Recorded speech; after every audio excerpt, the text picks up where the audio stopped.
Hello everyone, I'm Valerie with Mariposa Creations by Valerie. Welcome to this video.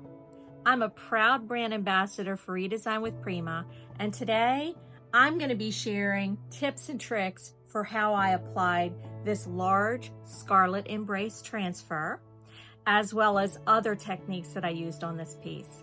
So get ready, take notes, and if you have any questions, please leave it in the comments. Here's the original. Dates back to 1990. I updated it in 2018 for our grandchildren's guest room, but now it's time for a refresh. I'm doing a combination of cleaning with trisodium phosphate, rinsing with water, and also, which is really key, I have to sand off the original transfer. If I were to skip that step, I would run the risk of the ink and glue coming through to the new project. So I would rather do it right the first time. Once the piece has been sanded, cleaned, and primed, it's now ready for its transformation. The first step for me was to paint it a dark blue. Once that dried, I went ahead and went over that with a French blue, and I stippled it on to achieve a textured feel and look. Once that dried, now the light French blue is a clay-based paint, so it dries more quickly. Once that's dry, I go ahead and I do some white glazing over it, just to lighten it a bit, and I kind of pull that through. Then I take a wet chamois and I go into the corners and I pull back the clay-based paint. When I do that, it achieves a wet, distressed look. Once the body was painted, I focused on the top. I did not want to paint the top. I wanted to showcase the gorgeous grain of the wood. In order to do that, I created a paint wash, which is 1 part paint, 1 part water, mixed it together, and then I just start painting it on the surface, and I mist it with water, and I take a chamois cloth, which is lint-free, and I start to pull the paint away. What this technique does is it shows the grain of the wood, but updates the look. There are 2 very important things you have to do when you're paint washing. One is remove the original top coat. The other is to make sure that your arm is going in a straight line. Once you've achieved the look that you want, give it ample time to dry, then go ahead and apply a water-based sealer. Let your paint dry for at least 24 to 48 hours prior to transferring. I always plan out my design prior to starting the application process. In this case, I'm starting at the bottom of the dresser because my design for this one is to mimic a climbing rose bush. So I'm going to start at the very bottom and work my way up. Once the clear transfer paper is removed from the white backing paper, I press it against the surface and start to press and rub the transfer in place. This takes a little bit of time, but I use my wooden applicator, and as the stick pushes it down, I pull the paper away, leaving the transfer on the surface. I'm checking for air bubbles, and I take the polishing pad to do a final burnishing. Once that's done, I'm taking small pieces and putting them up on the very top beveled part of the drawer. This transfer is not only going to be on the flat surface of the drawer front, it's also going to be on the dividers. It's going to be going up and around the drawer fronts. So there's a lot of planning that goes into this type of application.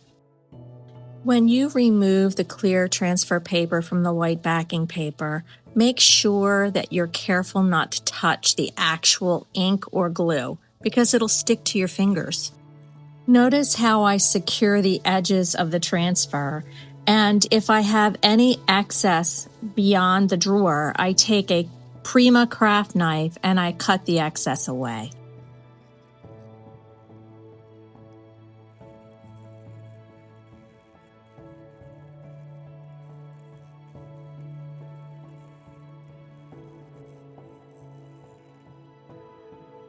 Here's how you tell when the transfer is releasing to the surface.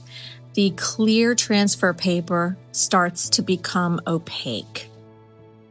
Once I finish burnishing the transfer, I take my craft knife and I cut the hole for the hardware, and I immediately take a polishing pad and I rub over to make sure that it's secure.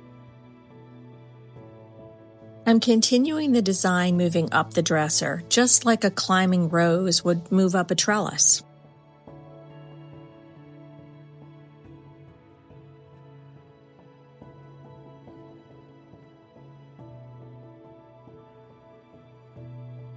Here's little Finn for his inspection. He is the quality control paw assistant. I wanted to add a little bit more inspiration to the piece, so I grabbed my Prima's Scripture small transfer and took this part and went ahead and applied it. Transfers that are script are slightly more delicate than like a big floral because it has less ink and glue over the surface area, so you'll just want to make sure that you take your time when applying. Once I finished applying the entire transfer, I immediately sealed it with a water-based top coat. I recommend doing it immediately as soon as you've checked to make sure you have no air bubbles or wrinkles. I apply 2 to 3 coats of water-based top coat and give ample dry time between coats. This practice ensures that your work will last.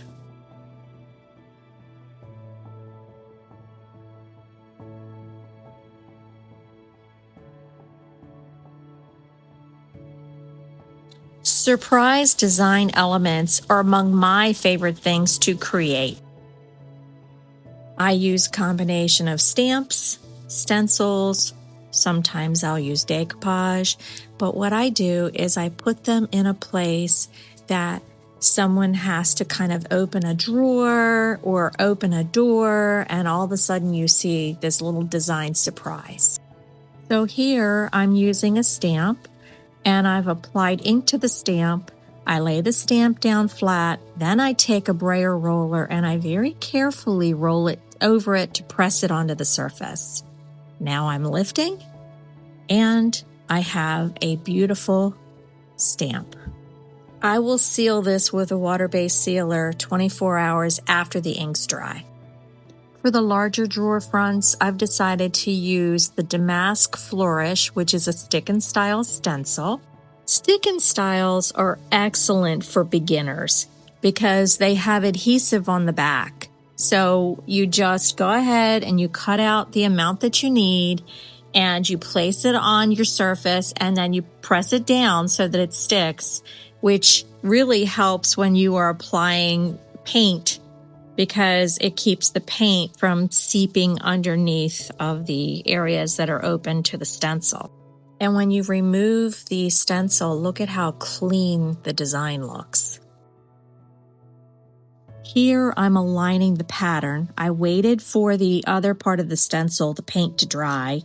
Then I went ahead and I aligned the pattern, and now I'm just continuing it so that I'll have one continuous pattern. I reuse my stick and style stencils at least 4 times before I throw it away. The trick to reusing is to just let the paint dry and then just reuse it. Here are the final results. I absolutely loved working on this one. If you have any questions, please don't hesitate to ask in the comments below.